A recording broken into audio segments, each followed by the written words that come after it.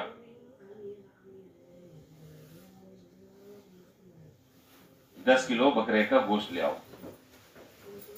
اب آپ مجھے بتائیں کہ اگر وہ یہ سوال کرے کہ صاحب مجھے دراصل میں معافی چاہتا ہوں، جان کی امان پاؤں، تو میں عرض کروں؟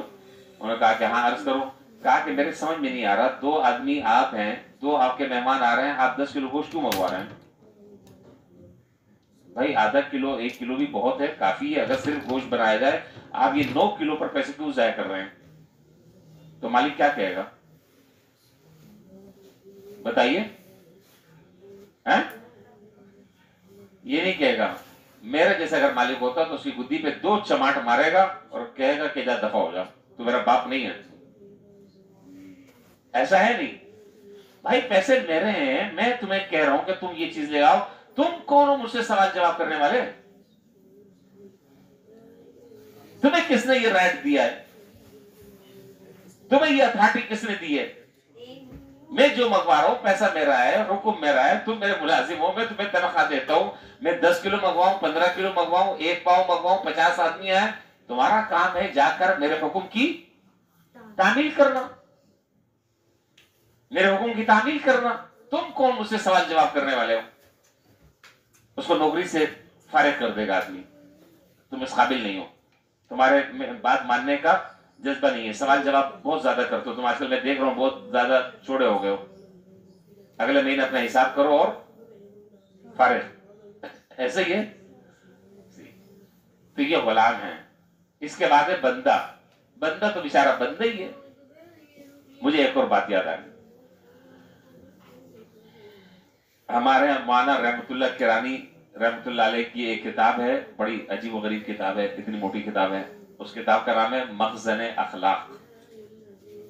بڑی عجیب چیز ہے، عجیب باتیں ہیں اس میں. واپس آ جاؤ، واپس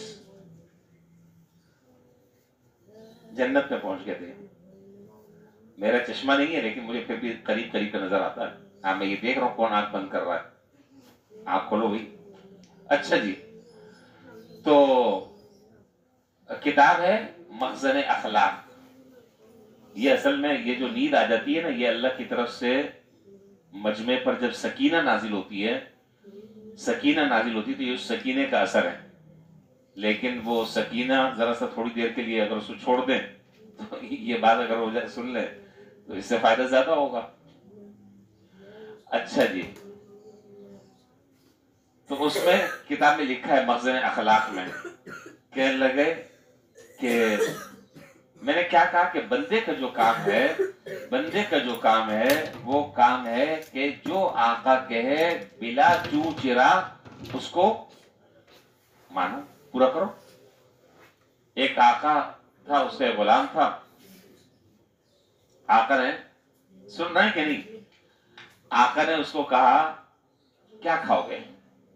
اس نے کہا صاحب آپ جو کھلا دیں.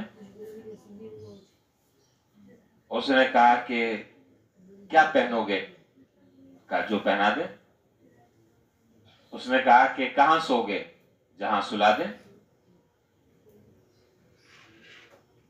کہاں جاؤ گے؟ جہاں آپ بھیج دیں.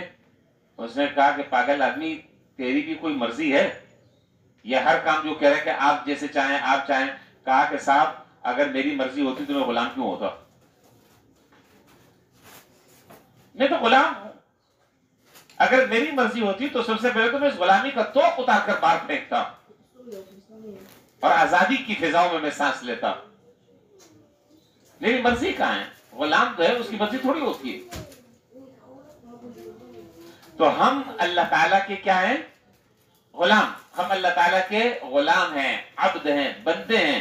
اور بندے کو یہ چیزیں زیب نہیں دیتی کہ وہ حق تعالیٰ جل شانہ اور اپنے مالک کوئی حکم دے تو ان سے پوچھے کہ جی پہلے راز بتائیں کہ کیا ہے، اس سے پہلے حکمت سمجھائیں مجھے کیا ہے. اگر حکمت میرا دماغ قبول کرے گا تو میں مانوں گا، ورنہ میں نہیں مانوں گا. اگر کسی آدمی کا یہ مزاج اور اس کا ذہن ہے تو وہ بندہ نہیں ہے. کچھ سمجھ میں آ رہی ہے بات؟ یہ نہیں آ رہی. وہ بندہ نہیں ہے، وہ بندہ نہیں. بندے کا کام یہ کہ جیسے میرے مالک کا حکم ہے، وہ کہتے ہیں کھاؤ اس وقت کھانا ہے، وہ کہتے ہیں رک جاؤ اس وقت رکنا ہے، وہ کہتے ہیں نماز پڑھو اس وقت نماز پڑھنا ہے، وہ کہتے ہیں اب مت پڑھو نہیں پڑھنا. یہ ہے بندے کا کام. تو فرمایا کہ تمہارے درمیان اللہ تعالیٰ کے رسول موجود ہیں، اور یہ رسول موجود ہیں جو وہ کہہ دیں.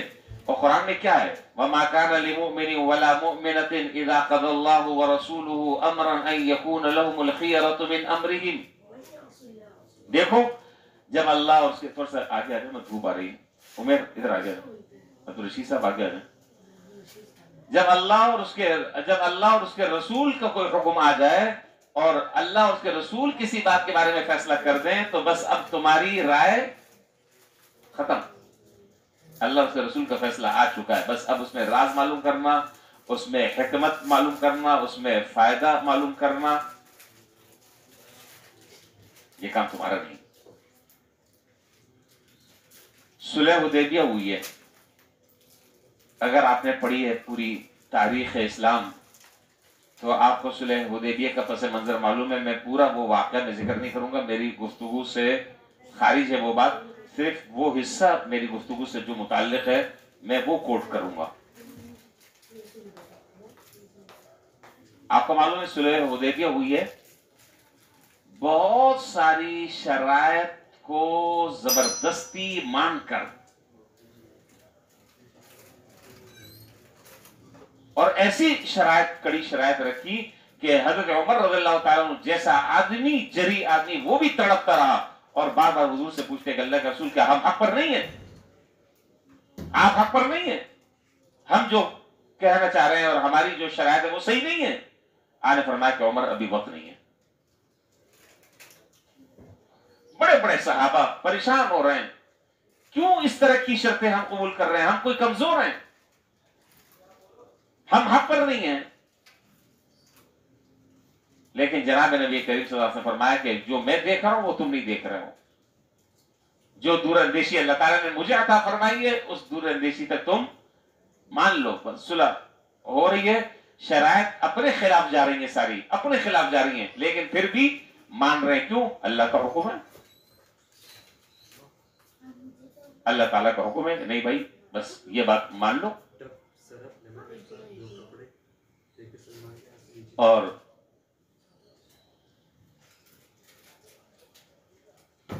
اللہ تعالیٰ کی حکمت کو نہیں سمجھ سکتے، نہیں سمجھ سکتے، بالکل ہمارے دماغ میں بات نہیں آ سکتی. حکیم الامت حضرت تھانوی رحمۃ اللہ علیہ نے، میں ساری باتوں کا میں آپ کو حوالہ بھی دیتا ہوں تاکہ آپ کو بھی پتہ چلے کہ میں ہلکی باتیں نہیں کرتا. حضرت مانا حضرت کیا پریشانی ہے؟ کیا پریشانی؟ سامنے بیٹھنے والے لوگ تو ایسے مستعد ہونے چاہیے کہ بالکل ہمتن گوش ہوں، ورنہ پھر سامنے نہیں بیٹھنا چاہیے ان کو. اس سے آدمی کہنے والے کا دماغ جو ہے نا وہ ادھر ادھر منتشر ہو جاتا ہے. کیا کہہ رہا تھا میں؟ جی، حضرت مولانا تقی عثمانی صاحب دامت برکاتہم کی کتاب ہے، اس کا نام ہے اسلام اور ہماری زندگی. حضرت کی کتاب ہے، 10 جلدوں میں، اسلام اور ہماری زندگی حضرت کی کتاب ہے. 10ویں جلد، صفحہ نمبر 277.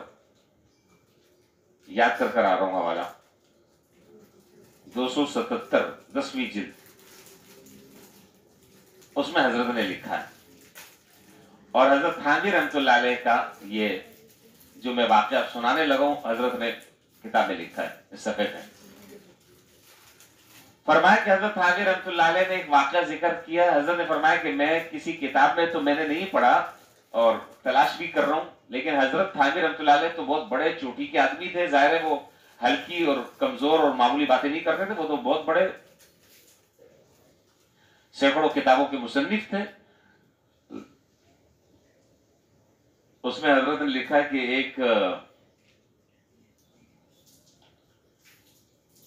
ایک مسلمان اور ایک یہودی، ایک مسلمان اور ایک یہودی دونوں کے انتقال کا وقت قریب آ گیا. دونوں کے انتقال کا وقت قریب آ گیا، اور دونوں کے دلوں میں ایک ایک خواہش پیدا ہوئی. یہودی کے دل میں یہ خواہش پیدا ہوئی کہ میرا مچھلی کھانے کا دل چاہ رہا ہے. سمجھیے گا بات غور سے، توجہ رہے پوری. میرے دل میں یہ خواہش، یہودی کے دل میں یہ خواہش پیدا ہوئی کہ میرا مچھلی کھانے کا دل چاہ رہا ہے، اور مسلمان کے دل میں یہ خواہش پیدا ہوئی کہ مجھے زیتون کا تیل کھانے کا آج دل چاہ رہا ہے. دونوں کا انتقال کا وقت قریب ہے. عجیب بات ہے کہ مسلمان کی گھر میں الماری میں زیتون کی شیشی اور تیل موجود ہے، اور یہودی کے گھر میں جو تالاب ہے اس میں مچھلی نہیں ہے۔ اللہ تعالیٰ دو فرشتوں کو الگ الگ یہ حکم دے کر روانہ فرما رہے ہیں کہ یہودی کے تالاب میں مچھلی ڈال دو، اور جو مسلمان ہے اس کے گھر میں الماری میں جو زیتون کے تیل کی شیشی ہے وہ توڑ دو اور گرا دو۔ دونوں فرشتے تو ظاہر ہے کہ وہ تو اللہ تعالیٰ کے حکم کے پابند ہے، ایسا تو ہو نہیں سکتا کہ وہ اللہ تعالیٰ کی حکم عدولی کرے۔ لیکن دونوں اپنا اپنا کام کر کر فارغ ہوئے تو راستے میں دونوں کی الیگ سلیگ ہو گئی، ملاقات ہو گئی۔ ہاں بھائی تم کہاں گئے تھے؟ جی میں تو وہ یہودی کے جو تالاب ہے اس میں ایک مچھلی ڈالنے کے لیے گیا تھا، اللہ تعالیٰ کا حکم تھا۔ تم کہاں گئے تھے؟ جی وہ میں مسلمان کے گھر میں جو الماری ہے اس میں زیتون رکھا ہوا تھا وہ گرانے گیا تھا۔ عجیب بات نہیں ہے؟ مجھے اللہ تعالیٰ نے حکم دیا تھا۔ تو جب یہ دونوں کاموں سے فارغ ہو کر آئے اللہ تعالیٰ کے پاس تو کہا کہ یا اللہ آپ کا جو حکم ہے وہ تو سر آنکھوں پر ہے، آپ کا جو حکم تھا وہ ہم نے پورا کر لیا اور اس حکم کی تعمیل کر لی، لیکن یہ عجیب و غریب حکم ہمارے سمجھ سے باہر ہے، ہم یہ راز نہیں سمجھ پا رہے۔ ایک مسلمان ہے، آپ کو ماننے والا ہے، آپ کا ذکر کرنے والا ہے، آپ کی عبادت کرنے والا ہے، آپ کی فرمانبرداری کرنے والا ہے، اس کے دل میں جو خواہش پیدا ہو رہی ہے وہ خواہش پوری ہو بھی سکتی ہے اور آپ پوری ہونے نہیں دے رہے۔ اور دوسرا جو ہے وہ یہودی ہے، وہ آپ پر ایمان نہیں لایا، آپ کے رسول پر ایمان نہیں لایا، کتابوں پر ایمان لے کر نہیں آیا، اور وہ معصیت و نافرمانی کی زندگی گزار رہا ہے۔ اس کے دل میں ایک خواہش پیدا ہوئی، آپ اس کی خواہش کو پورا کر رہے ہیں، تو عجیب بات ہے یہ نہیں ہے؟ یہاں تک بات سمجھ آئی تو میں آگے چلوں، ورنہ پھر میں دوبارہ اس کو بتاؤں۔ سمجھ آگے بات؟ اللہ تعالیٰ فرمایا کہ بھائی دیکھو تم دونوں ہماری حکمتوں کو نہیں سمجھ سکتے، تم دونوں ہماری حکمتوں کو نہیں سمجھ سکتے۔ پھر فرمایا کہ جہاں تک یہودی کا معاملہ ہے تو یہودی کا معاملہ یہ ہے کہ یہ تو ہمارا نافرمان تھا، جو دنیا میں اس نے کہا وہ ہم نے پورا کیا، جو اس کی خواہش تھی وہ ہم نے پوری کی، جو اس نے چاہا وہ ہم نے دیا، ایک آخری اس کی خواہش باقی تھی، ہم نے کہا چلو اس کو بھی پورا کر دیتے ہیں تاکہ جب یہ ہمارے پاس آئے تو تمام کے تمام چیزوں کا حساب کتاب بے باک ہو جائے، دنیا میں بے باک ہو جائے۔ اور جو مسلمان تھا، مسلمان جو تھا اس کے چونکہ ہمیں درجات بلند کرنے تھے، اعمال میں اس کی اتنی طاقت نہیں تھی، جب وہ شیشی ٹوٹی تو ٹوٹنے سے اس کے دل پر ایک آہ لگی، اس کو تکلیف ہوئی، اور اس تکلیف کے نتیجے میں ہمیں اس کا درجہ بلند کرنا تھا، لہذا جب وہ ہمارے پاس آیا تو ہمیں اس کو وہ اجر اور ثواب دینا تھا جو اس کے اپنے اعمال نامے میں نہیں تھا۔ اس سے جو چوٹ لگی دل پر، جو صدمہ پہنچا، ہم نے اس کی وجہ سے اس کے کچھ ثواب کو لکھا تھا جو ہمیں اسے دینا تھا، وہ ہم نے اس کو دے دیا۔ اس کا بھی حساب کتاب برابر ہو گیا، اس کا بھی حساب کتاب برابر ہو گیا۔ اب اگر آپ ان دونوں چیزوں کو عقل کے ترازو پر اگر تولنا چاہیں، سمجھ میں نہیں آتی بات، کیا چکر ہے؟ کچھ سمجھ شریف میں بات آ رہی ہے کہ نہیں آ رہی؟ تو ہم کون ہوتے ہیں؟ اب ایک آدمی جو ہے وہ یہ اعتراض کرے، ایک آدمی بے عقل آدمی اعتراض کرے کہ بھائی یہ اللہ تعالیٰ نے بڑا عجیب و غریب حکم دیا کہ مغرب کی 3 رکعت نماز پڑھو۔ 3 کا عدد جو ہے نا وہ بالکل عجیب سا ہے، بے تکا ہے، یا تو 2 ہونی چاہیے یا 4۔ یہ 3 کا کیا تک ہے؟ نہیں میں آج سے 4 پڑھوں گا۔ تو شاہ صاحب کیا خیال ہے؟ 3 کا عدد اس کو عجیب سا لگ رہا ہے، نہیں میں 4 رکعت پڑھوں گا۔ 4 رکعت پڑھ رہا ہے، 4تھی رکعت میں قرآن پڑھ رہا ہے، رکوع کر رہا ہے، سجدہ کر رہا ہے، ہو جائے گی نماز؟ نہیں ہوگی۔ کیوں؟ اللہ تعالیٰ کا جو حکم تھا اس حکم کی خلاف ورزی کر رہا ہے۔ ہم نے جو کہہ دیا ہے بس ہمارے حکم کے سامنے اپنے عقلی گھوڑے مت دوڑاؤ، ختم۔ پورے 30 دن روزے رکھیں گے انشاءاللہ، 30 دن روزے رکھیں گے۔ اب روزے رکھتے ایک آدمی کو مزہ آ گیا۔ مزہ تو ہے واقعی، بہت مزہ ہے، مزہ تو ہے، ہمیں تو آتا، بس تھوڑا سا 2:30-3 بجے کے بعد ذرا حالت خراب ہونی شروع ہو جاتی ہے۔ باقی تو مزہ تو ہے، ظاہر ہے اللہ کا حکم ہے اس لیے مزہ آ رہا ہے۔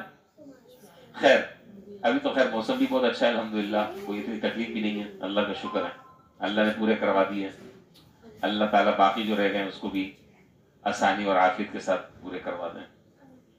ایک آدمی جو ہے وہ مسلسل روزے رکھ رہا ہے، روزے رکھ رہا ہے، روزے رکھ رہا ہے، روزے رکھ رہا ہے، اب عادت بن گئی ہے، اب وہ یہ چاہ رہا ہے کہ میں عید کے دن بھی روزہ رکھوں. کیا خیال ہے؟ گناہ ہے، گناہ کبیرہ ہے، حرام ہے، حرام. کیوں؟ اس لیے کہ اللہ تعالیٰ فرما رہے ہیں کہ بھائی یہ جو دن ہے آج عید کا، یہ تو ہماری طرف سے تمہاری مہمان نوازی کا ہے، یہ تو تمہارے لیے مہمان نوازی کا ہے. اور آدمی کسی کو دعوت پر بلائے اور وہ آدمی روزے سے جائے تو اگلے پر کیا گزرے گی؟ جس نے ہماری اچھی دعوت کی لاج رکھی ہے.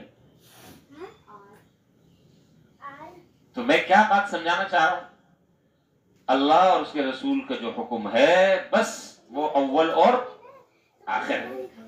اللہ اور اس کے رسول کا جو حکم ہے وہ اول اور آخر ہے. اس میں نہ کسی تعویل کی گنجائش، نہ اس میں کوئی سوال جواب کرنے کی گنجائش، نہ اس میں قیل و قال کرنے کی گنجائش، نہ اس میں لیت و لعل کرنے کی گنجائش، نہ اس میں کوئی مصلحت اور وجہ پوچھنے کی گنجائش. ہمیں یہ چیزوں کا حق پہنچتا ہی نہیں ہے اس طرح سے.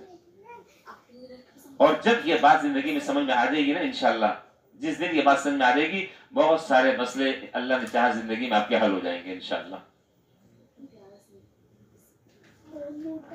ایک اور بات میں آپ کو سنا دیتا ہوں، پھر آگے بات کرتے ہیں.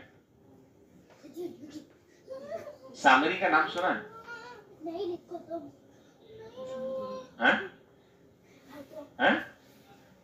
جادوگر تھا سامری، خطرناک آدمی تھا. اور جو بنی اسرائیل تھے ان کو اس نے ٹرک کے پیچھے لگا دیا تھا، ٹرک کی بتی کے پیچھے. پتا ہے نا وہ ایک بچڑا بنایا تھا، بچڑا بنایا تھا. وہ ہے نا قرآن میں 16ویں پارے میں، کیا ہے وہ آیت؟ کون ہے حافظ؟ جی حافظ صاحب جی. قال فما خطبك يا سامری قال بصرت بما لم يبصروا به فقبضت قبضة من اثر الرسول فنبذتها وكذلك سولت لي نفسي قال فاذهب فإن لك في الحياة أن تقول لا مساس وَإِنَّ لَكَ مَوْعِدًا لَن تُخْلَفَ. خیر، تو سامری نے جو ہے وہ ایک بچڑا بنایا اور بچڑا بنا کر اس کے اندر مٹی ڈالی. اور وہ مٹی وہ تھی کہ جو حضرت جبرائیل علیہ السلام جس گھوڑے پر سوار تھے تو وہ مٹی، وہ گھوڑا جس جگہ پر پاؤں رکھتا تھا وہاں سے سبزہ اگ جاتا تھا، وہاں سے سبزہ اگ جاتا تھا. تو وہ مٹی اس نے اٹھائی اور اٹھا کر جو ہے وہ اس میں ڈالے. اب بچڑے میں سے آواز آنے لگی. اس کے بعد پھر اس نے کہا بنی اسرائیل سے، کیا کہا کہ وہ کیا ہے پیچھے، قالوا ما اخلفنا موعدك بملک، کیا ہے؟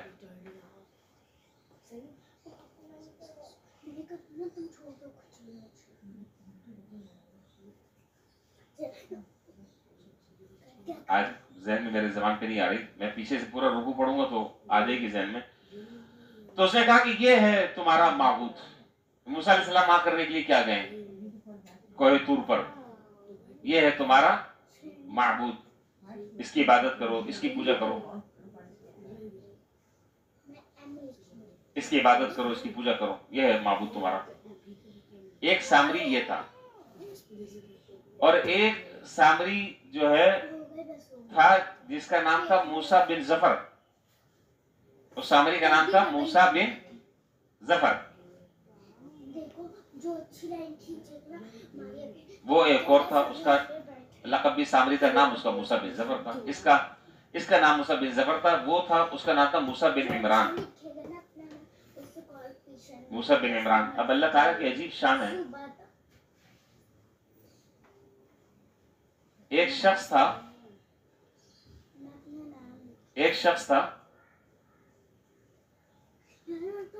اچھا، بلکہ آپ یوں سمجھیں،